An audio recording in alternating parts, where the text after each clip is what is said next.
Bonjour Marie. Alors on se retrouve aujourd'hui pour une interview concernant donc mon programme d'accompagnement S'aimer et s'épanouir. Comment tu vas? Très bien, merci. Et bonjour aussi. Alors donc première question, qu'est-ce que la confiance en soi pour toi ou qu'est-ce que ça t'évoque? Qu'est-ce que ça m'évoque? C'est quand... Ah, c'est une question large, hein. J'ai l'impression. Ça m'évoque quelqu'un qui se sent pas forcément fort tout le temps, mais qui a pas peur d'oser des choses, enfin n'importe quelle action, ou etc. Donc, c'est quand tu oses faire des choses que tu penses que tu peux pas faire. Je pense, la confiance en soi. D'accord. C'est ta définition? Oui, on va dire, c'est ma définition. Oser faire des choses qu'on ne pense pas pouvoir faire. D'accord. Et t'as des exemples de ces choses-là? Ça peut être vestimentaire, de dire je vais mettre ce style de vêtements sans avoir peur aussi du regard des autres. C'est surtout ça, je pense que la confiance en soi, c'est aussi le reflet qu'on donne aux autres et le jugement qu'on a peur derrière. Or, en soi, je pense que ça sert à rien d'être jugé et qu'on est jugé que par soi-même, on va dire. Mais les autres, ils peuvent nous dire n'importe quoi. Ce qui compte, c'est notre avis à nous et pas l'avis des autres. Donc du moment que nous, on est en accord avec ce qu'on pense, ce qu'on ressent, ce qu'on fait, autant le faire. Et on s'en fiche des autres. Voilà. D'accord. Donc en exemple, t'as dit style vestimentaire. Est-ce que t'as d'autres... Ça peut être de partir faire des voyages, des activités, d'oser des métiers que d'autres nous déconseilleraient, enfin des métiers, des études, ou etc. Dans tout ce qui est milieu professionnel. Mais vestimentaire, je pense que c'est ce qui revient au quotidien.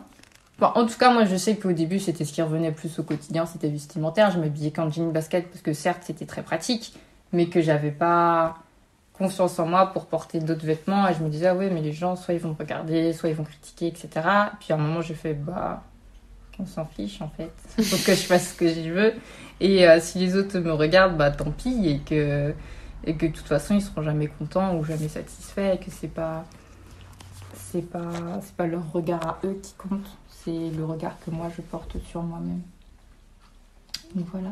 Je suis d'accord. Alors après, qu'est-ce qui te fait dire que tu n'as pas confiance en toi? Est-ce que tu as confiance en toi? Pas tout le temps. Ça, pas tout le temps du tout. Par exemple, c'est la dernière fois, quand j'ai changé de boulot il y a pas longtemps, et ça se passe très bien avec mes collègues, quand j'ai commencé à les connaître, tout ça, alors que d'habitude, je suis très très timide et je mets du temps avant de m'ouvrir. Du coup, là, je suis restée 2 mois, c'était un travail qui durait 2 mois. Et en moins de 2 mois, on était vraiment devenus amis, entre guillemets, et voilà. Donc ça s'est bien passé. Sauf que du coup, pendant ces 2 mois, je devais loger chez une personne, parce que c'était plus pratique au niveau de l'hébergement, et que des fois, elle invitait des amis, ce qui est normal, elle est chez elle. Donc des fois, elle me disait, viens boire un verre avec nous, tout ça. J'étais là genre, ok, je descends. Sauf que, étant très très timide et réservée, ça me faisait hyper peur juste de descendre, de boire un verre de jus d'orange, de vin ou n'importe quoi et de devoir parler à des inconnus. Et là, je me suis dit, ah ouais, en fait, j'ai pas terminé de cheminer. Voilà, mon chemin vers ne plus être timide, c'est pas du tout fini. Et puis, c'est pas grave du tout, mais c'est juste que vraiment, c'est la peur. Je peux pas descendre l'escalier parce que je me dis, va y avoir des gens que je connais pas. Donc oui, là, j'avais totalement un manque de confiance en moi. Alors qu'à d'autres moments, j'ai grave confiance en moi, quoi. Donc voilà. D'accord. Qu'est-ce qui te fait perdre confiance en toi, du coup? Moi-même. De toute façon, la confiance en toi, c'est juste un rapport avec toi et comment t'es au moment, je pense. Ça peut être sur le long terme, on n'a pas confiance en soi. Moi, je pense que c'est plus sur le court terme. Des fois, quand j'ai pas confiance en moi. Mais qu'est-ce qui, je sais pas, ça peut être des événements, j'allais dire, tragiques, quand on perd quelqu'un ou quand il y a un bouleversement dans notre quotidien, on peut se poser des questions sur pourquoi on n'a pas réussi, etc., les échecs. Mais des fois, comme je dis, là j'ai perdu confiance en moi juste parce qu'elle m'a dit, viens, on va boire un verre avec des gens que je connaissais pas. Et moi, c'était genre, quoi? C'était pas prévu là ce soir, hein. Ou même si des fois c'était prévu, parce que des fois elle me disait, ce soir je reçois des gens, et je suis là genre ok, normal, elle reçoit des gens. Mais ouais, même si je me prépare et que je me dis, ah oui, c'est vrai, ce soir il y a sa fille qui vient, et que sa fille est là, et je suis là genre, oh d'accord. mais bon, enfin bon, mais ouais, ça peut arriver n'importe quand, et quand ça arrive, faut pas se laisser abattre, hein. Même si c'est... En fait, je pense que quand on perd confiance en soi, c'est la solution un peu de repli. De dire c'est plus facile de fuir que d'affronter ce qui nous fait perdre confiance en soi, on va dire. D'accord. Du coup, qu'est-ce qui te booste? Pour améliorer ma confiance? Ouais. Les réussites. Par exemple, le fait là, que mes collègues, j'ai réussi à super bien m'entendre avec eux. Bon, ça joue aussi sur leur personnalité qui est super, hein. Mais du coup, ça me booste à me dire, ah ouais, il y a un an, j'aurais jamais été capable de créer une amitié comme ça, quoi. Donc ouais, c'est toutes les petites réussites, ou même, par exemple, tout à l'heure, je prenais l'exemple vestimentaire, de quand j'ose mettre des vêtements et que finalement, dans la rue, les gens ne me regardent pas forcément parce qu'ils n'ont rien à faire, ou que j'ai pas de remarques dessus, ou n'importe. Donc, quand les petites réussites, ça booste aussi. Et on peut voir dans l'avenir en se disant, ah tiens, la prochaine fois, je ferai plus grand, quoi, plus haut, level au-dessus. Voilà. D'accord. Est-ce que tu connais tes valeurs, tes qualités ou tes forces? Je dirais oui. Mais alors, les citer, non. Alors, mes valeurs. L'écologie et le social, on va dire. Enfin, tout ce qui est relations humaines et relations à la nature. Très, très, très, très importante. Qualité. Je suis sympa. Non, je pense que j'ai fondamentalement un bon fond. Même les gens que j'aime pas, je leur veux pas de mal. Donc, je leur veux pas de mal à petite échelle, hein. Mais ouais, je sais que j'aime des choses chez moi que d'autres vont trouver que c'est des défauts. Par exemple, être curieuse, ça peut être... Moi, je trouve que c'est une qualité d'être curieuse, de toujours vouloir apprendre, à chercher la petite bête, des fois, on va dire, et tout ça pour comprendre. Mais il y en a d'autres qui vont trouver que c'est carrément embêtant de toujours poser des questions, de toujours vouloir savoir des choses et tout ça. Après, ça doit dépendre dans quel contexte aussi. Voilà, moi je sais que c'est dans le contexte de l'apprentissage par rapport à tout ce qui est connaissance, la culture, on va dire. Ouais, mais oui, ça c'est une bonne qualité d'être curieuse, mais par exemple, quand tu te mêles des affaires des autres, même si en soi je me mêle pas, ils me disent tant mieux, ils me le disent pas, tant pis. Mais ouais, il y a curieuse. Et franche. Je suis franche. J'ai appris à être honnête parce que quand j'étais petite, je mentais tout le temps. Et c'est pas bien de mentir. Mais je mentais tout le temps et à un moment, ça s'est retourné, pas vraiment contre moi, mais contre une personne Enfin, c'était ma soeur qui a tout pris sur le moment parce que j'avais menti, que c'est elle qui a tout pris. Enfin bref, et du coup, je me suis dit, ah ouais, quand même, ça peut faire des dégâts. Donc après, j'ai arrêté de mentir. Et même pour dire le négatif, sur autant le positif, je pense que je le dis pas assez, mais le négatif, il faut le dire aussi. Donc je suis franche, honnête. Et des fois, voilà, ça peut être aussi un défaut, hein, d'être trop franche et de dire ce qu'on pense alors que voilà. Après, c'est ce que je dis aussi, c'est juste mon avis. Enfin, mon avis, je le dis parce que c'est mon avis et que j'ai besoin de l'extérioriser. Mais c'est pas pour autant que la personne qui a écouté ce que j'ai à dire, c'est la vérité universelle. Enfin, c'est ma vérité à moi parce que c'est ce que je pense, c'est ce que je ressens. Mais c'est pas pour la personne d'en face que je dis ça. Par exemple, si quelqu'un fait un tableau et que je lui dis ton tableau, je le trouve moche, je le trouve moche. C'est pas il est moche le tableau, c'est juste moi il ne me plaît pas, mais c'est pas pour autant que le tableau en lui-même est moche. Faut faire la différence, quoi. D'accord. Est-ce que tu t'aimes, Marie? Oh, je m'aime. Oui, si. Je peux le dire, si je m'aime. C'est bizarre à dire, mais je pense que c'est si important de le dire parce que parce qu'on apprend toujours à aimer son prochain ou à aimer ses parents, sa famille, etc. Mais on ne nous apprend pas à nous aimer nous. Souvent, on nous dit tu vas rencontrer une personne qui va t'aimer. Sauf que, en fait, la personne qui doit t'aimer, c'est toi-même. Parce que c'est ce que je me suis dit quand j'ai appris à m'aimer. C'est la personne avec qui je vis toute ma vie. C'est elle qui va m'avoir sur le dos. C'est moi. Donc, si je m'aime pas, je peux pas continuer à avancer. Enfin, voir une tête que j'aime pas tous les matins, ça va 2 minutes, quoi. Donc, voilà. Donc, faut s'aimer autant physiquement que surtout mentalement. Physiquement, on peut changer quelques petits trucs. On peut pas ressembler à Ariana Grande si on fait 1m80, quoi.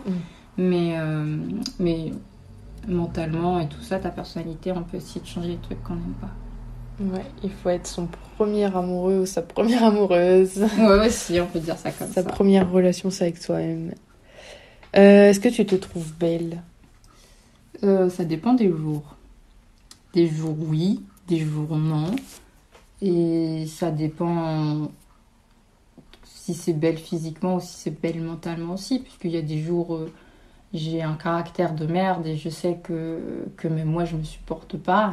Et dommage pour les autres qui sont autour. Donc là on va dire, en soi c'est pas que je m'aime pas ces jours-là, c'est juste que je pense même pas à est-ce que je m'aime ou est-ce que je m'aime pas. Et les jours où je m'aime et je remarque que je m'aime, c'est les jours où forcément ça va bien dans ta tête, que ça va bien avec ton corps, etc. etc. Donc, Est-ce que tu as remarqué que c'est en fonction de ton cycle menstruel que tu te trouves belle ou que tu t'aimes plus qu'à d'autres moments? Je fais pas du tout attention à ça. Ou est-ce que c'est plus par rapport aux influences extérieures, à ton environnement? Je réfléchis, hein, c'est oui, dur. t'inquiète. Mais si c'est le cycle menstruel, mais si c'est les... Je pense que c'est un peu tout, de toute façon. Hein.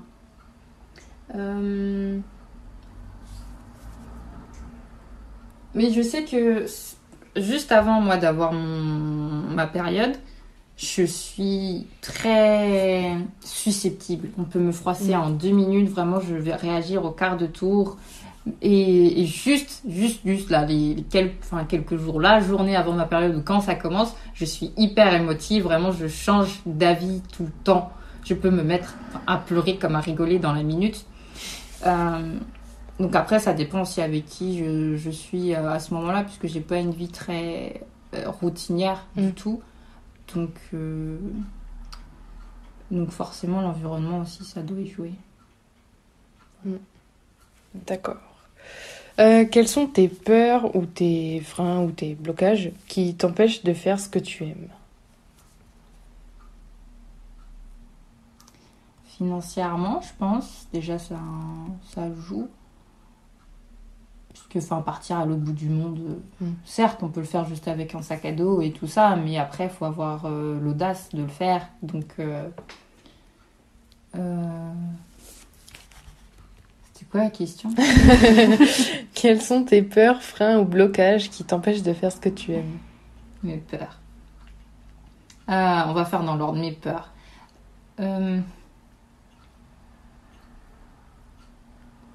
Moi, je sais, j'ai trouvé un truc. Je commence beaucoup de choses parce que j'ai plein de projets en tête. Je commence et je finis jamais. Et en fait, je me dis, c'est peut-être parce que j'ai peur du résultat et que, par exemple, j'adore cuisiner. Donc, je cuisine quelque chose, je me dis, ça va ressembler à ça. Je le cuisine. Et malheureusement, ça ressemble pas à ce que je voulais. Ou sinon, c'est moi aussi qui me fait ah ouais, mais dans ma tête, j'avais vraiment l'image lisse, parfaite de la chantilly bombée, après des petites fraises toutes roses, toutes rouges et tout ça. Et finalement, j'ai une chantilly raplapla et des fraises qui sont pas aussi juteuses que je voulais. Mais en soi, le gâteau, il est toujours bon, mais c'est juste que c'est pas comme je voulais que ça ressemble. Donc, la cuisine, du coup, je le fais puisque ça prend quelques heures à faire, mais sur des projets qui prennent plusieurs jours et tout ça, je sais que... Enfin, plusieurs jours, même plusieurs mois, pour la plupart. Je vais pas au bout de ce que je fais. Donc, j'ai peut-être peur du résultat. Ou peut-être peur de la concrétisation de ton projet. Si c'est des gros projets importants, par exemple. Peut-être. Après, ça dépend des projets importants. Je suis impatiente aussi de faire des projets importants. Par exemple, quand je réalise des rêves de partir en forêt amazonienne ou de partir à l'étranger toute seule, je suis impatiente de malade. Et des fois, enfin, quand je suis partie à l'étranger toute seule, qu'à l'aéroport, je devais dire au revoir, j'étais là genre, non, mais en fin de compte, je peux rester en France, non? C'est bien. Qui m'oblige à partir à part moi-même? Je vais rester. Bon, je suis partie, je suis très contente d'être partie et un peu moins d'être revenue. Mais sinon, je sais plus. À chaque fois, je commence à parler, je sais plus ce que je veux dire. La spontanéité, on me l'a reproché lors d'un entretien d'embauche la dernière fois, c'était un défaut. Voilà. Ah bon? Oui, j'ai surpris une conversation. Enfin, en même temps, ils étaient dans la pièce d'à côté, donc j'entendais tout. Mais oui, du coup, la spontanéité, apparemment, c'est quand même un défaut. Enfin, voilà. Bon, c'est un petit peu dommage. Mais oui, ça dépend peut-être des circonstances. Alors, du coup, tu m'as dit tes peurs, tes freins et blocages, tu m'as dit financiers. Est-ce que tu en as d'autres ou c'est tout? D'entourage, la famille, les amis, des fois, ça peut bloquer. Enfin, moi, je sais que mes rêves sont plutôt... Enfin, mes rêves de ce que je veux faire dans la vie, c'est plutôt de voyager, de partir, etc. Mais quand on a un très bon cercle amical, familial et tout ça, enfin, qu'il soit très bon ou pas, mais enfin, voilà, quoi, avec les personnes... Bah, c'est dur de se dire ah bah en fait ouais si j'habite à 10 heures de chez eux ça fait un peu loin donc ça peut être un petit frein aussi quand même l'entourage. D'accord. Dernière question. Qu'est-ce que c'est pour toi la différence entre la confiance en soi, l'image de soi, l'estime de soi et l'amour de soi? Est-ce que pour toi ça se regroupe? Est-ce qu'il y a des liens? Ou est-ce que c'est à chaque fois des choses différentes? Tu peux répéter les 4? Confiance en soi, estime de soi, image de soi et amour de soi. Les 4 sont liés très étroitement. Tu peux pas t'aimer si tu te fais pas confiance, je pense. C'est comme l'amitié ou en amour. Tu peux pas aimer ton partenaire, ta partenaire, ton ami si tu lui fais pas confiance. Si tu sais que si tu dis quelque chose, il va le répéter. Ou que si tu fais quelque chose, il va se moquer de toi parce que des choses comme ça. Ou l'estime de soi, il faut que tu aies une bonne estime de toi. Sinon, tu peux pas... Si tu n'estimes pas quelqu'un, souvent tu l'aimes pas. Soit tu le dévalorises. Et dévaloriser quelqu'un, c'est pas l'aimer. Donc tu peux pas te dévaloriser et t'aimer en même temps. Et le 4e, le 3e. Confiance en soi, estime de soi, image de soi, amour de soi. Image. Après, l'image, ça dépend. Parce que tu peux te trouver moche, on va dire, je pense, et t'aimer quand même. Il y a plein d'animaux qui sont hyper moches et que j'adore. Après, ça, c'est autre chose. Mais non, faut pas une bonne image du genre, faut que tu sois habillé en costume cravate ou image de la société, faut que tu fasses un 36 ou je sais pas quoi. Mais oui, il faut que tu t'aimes et aimer son corps, ça s'apprend. C'est comme s'aimer, ça s'apprend aussi parce que finalement, c'est à l'intérieur que ça se passe. Mais en tout cas, les 4, ils sont liés, ça c'est sûr. D'accord. Eh ben, merci beaucoup à toi, Marie, de m'avoir accordé cette interview. J'espère que ça t'a plu et moi, en tout cas, j'ai été très heureuse. Ça fait une petite expérience sur intérieur comment dire? Introspection, parce que c'est pas des questions qu'on se pose chaque matin. Alors, quelle est l'image de moi aujourd'hui? c'est clair. Donc non, c'est rigolo à évoquer. Ok, bah ravi que ça t'ait plu. Et puis, moi, je vous dis au revoir, mes petites loutres, et puis à la prochaine.